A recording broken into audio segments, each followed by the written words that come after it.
Hi!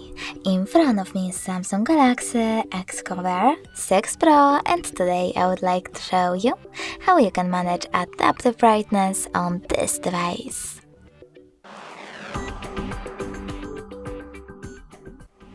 First of all, open Settings and tap on Display section.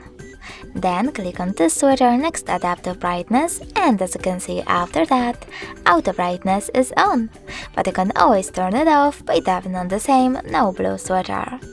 If you wish to, you can always go into Tab menu as well and tap on those three dots on Brightness slider.